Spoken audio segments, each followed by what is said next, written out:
So who is this strategy best for? You're checking out this website, you're seeing this idea of using a life insurance policy as a cash storage vehicle, and you're thinking to yourself, well, who is this best for? Is this something that would be a good fit for me? Is this only for rich people? How is this really applicable?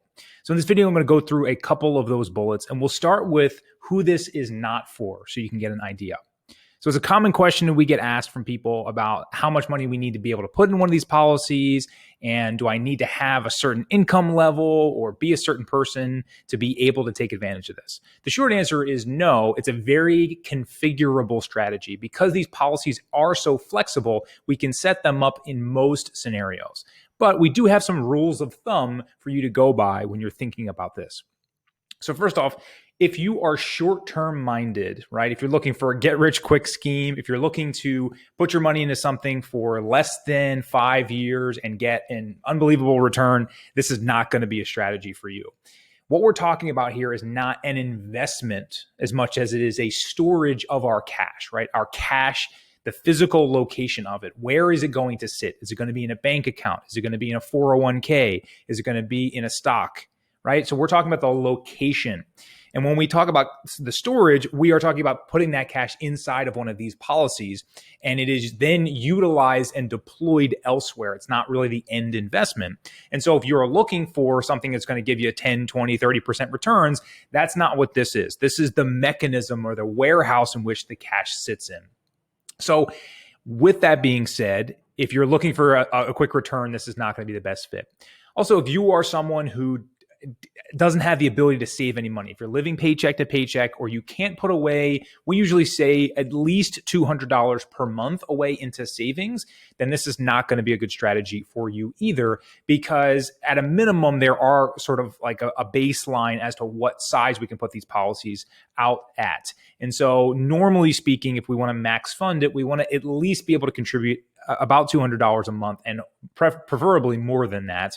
And of course, we have people right out of college that can only afford that amount. And then we have people that are ultra well off and can put in, 100 or 1,000 times that per month, right? And so there's no necessary ceiling to the amount you can contribute, but the floor size is roughly around that limit. That's our rule of thumb where we've seen the strategy be most successful. And then we reverse engineer the process from there. The other side would be if you are purely looking for the death benefit, if you're purely looking just for life insurance, if you have no desire to store cash, if you have no desire to build cash value, you're just looking for the safety net of having a death benefit in case something happens to you, then this would not be the right strategy for you. We're utilizing cash value whole life insurance, which is just by and large going to be more expensive if you compare it to something like term insurance, if you're just looking at the death benefit. So the way that we use these policies, we're actually involving cash value, which gives us an ability to store our cash in them. If you're not interested in that and you just want death benefit coverage, you just want life insurance in case something happens to you, you're better off going with something like term insurance. It's going to be much cheaper, but all you're going to get is that death benefit. It's sort of the difference between renting and owning, right? If you're just looking for an apartment on a short-term basis, it's better to rent something versus a long-term asset that you want to build. That's when this policy, this structure is going to work. The last thing is, we are putting this together in a life insurance policy, which means there is underwriting. We're actually insuring your life, your contribution. Therefore, there is typically a medical component to this. And so factors that go in are your age, your income, and your health condition, right? So if you have chronic illnesses, if you have a terminal illness, typically those things can disqualify you from being able to get approved. Now, every company is different. Every scenario is different. It's not meant to scare you off as much as it is to understand that it is a factor that goes into the rating in which the insurance company puts on your life. So essentially, all they're trying to do is ensure how long they believe you're going to live for, right? And so if there is an issue like a terminal illness or a critical illness that may impact that, it will impact your insurability. Sometimes it can be disqualified altogether. Sometimes you just get a lower rate, which makes the coverage a little more expensive. And so sometimes the policy that we can put in from a cash value standpoint can be diminished. So those are just a couple factors to keep in mind here. The health conditions of you and anything that you've dealt with in the past will be factors in the decision-making process. So on to who this strategy is good for. So just kind of the antithesis of what we touched on there with people that are not a good fit for this, people that are long-term minded, right? If you're comfortable saving for at least 5 years, hopefully for a lifetime inside one of these policies, that doesn't mean you need to contribute for a lifetime, but you want to be able to use the money and allow it to grow. Remember, when we put money inside one of these policies, we're committing it to lifetime growth in the sense that compounding interest is going to take on as soon as we get it into that policy. So we want it to be in there as long as possible so it can keep growing and keep getting that compounding to happen. Again, the income level is going to be something at least about $200 a month that you can contribute to a policy like this, at least for the first 5 years, and hopefully much longer than that as well.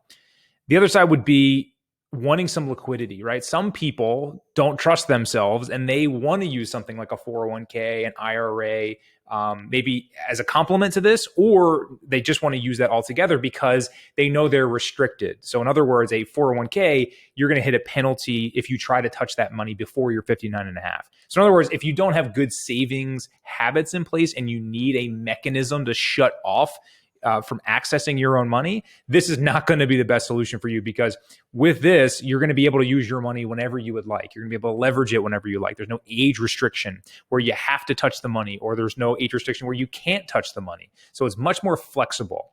So with that said, it goes really well with people that want control over their finances. So by and large, some of the demographics or the occupations that really flock to this strategy are things like business owners, people that don't have a W-2 job that need the flexibility of cash flow. They might have a really good month and then things might teeter off for 3 months. They might be waiting on a paycheck and something in accounts receivable, right? Or you might be trying to finance a piece of equipment, or you have some cash flow challenges. Business owners love having control.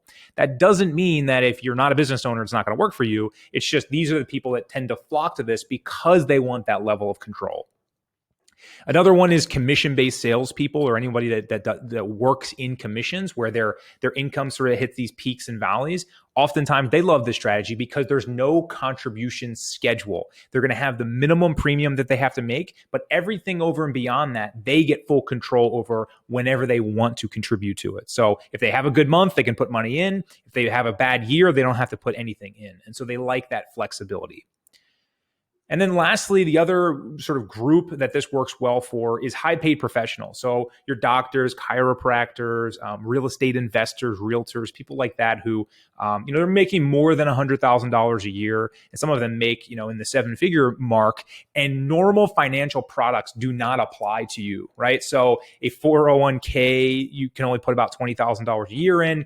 An IRA, you can only contribute about $6,000 a year to. So for a high-paid professional, that's only a week or two of revenue or payments, income. And so those types of plans can be very restrictive. If you're an IRA and you make more than $200,000 a year, you actually can't use that plan, right? So if you max out, if you're making over $200,000 a year, there are certain things and restrictions you have of what you can actually invest your money into, where you can put your money. So a lot of high-paid professionals love to use this strategy because there's no restrictions. They can put as much as they want into the policy, and they can have access to it and have that flexibility on their terms. So investors, high-paid professionals who need to move money around, who need to go through different deals, who want control and flexibility, it ends up being a great strategy for.